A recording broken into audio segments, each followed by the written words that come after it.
పూర్తి స్థాయి ఫలితాలు వచ్చే వరకు అప్రమత్తంగా ఉండండి. డిక్లరేషన్ ఫామ్ తీసుకున్నాకే కౌంటింగ్ గది నుంచి బయటకు రండి. అనుమానాలుంటే రీకౌంటింగ్ కోరండి. వైకాపా వారు అక్రమాలకు, దాడులకు పాల్పడవచ్చు. ఎన్డీఏ నేతలు అభ్యర్థులతో జూమ్ సమావేశంలో చంద్రబాబు దిశానిర్దేశం. ఎగ్జిట్ పోల్స్ అన్నీ ఎన్డీఏ వైపే ఉన్నాయి. గెలుపు మనదే అని ధీమా.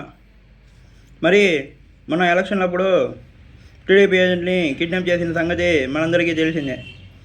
అదేవిధంగా ఇప్పుడు కౌంటింగ్కి వెళ్ళే ఏజెంట్లను కూడా అదేవిధంగా మాయం చేసేటట్టు జరిగిద్దేమో అన్న ఆలోచనతో ఈ విధంగా చెప్పుండొచ్చని అనుకుంటున్నాం.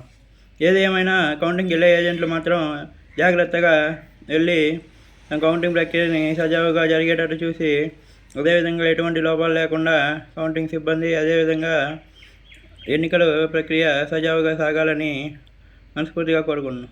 మరి చంద్రబాబు అయితే తన నేతలతో ఈ విధంగా జూమ్లో దిశానిర్దేశం అయితే ఇచ్చారు. మరి చూడాలి, రేపు ఎన్డీఏ ప్రభుత్వం విజయం సాధిస్తుందని majority of the exit polls చెప్పాయి.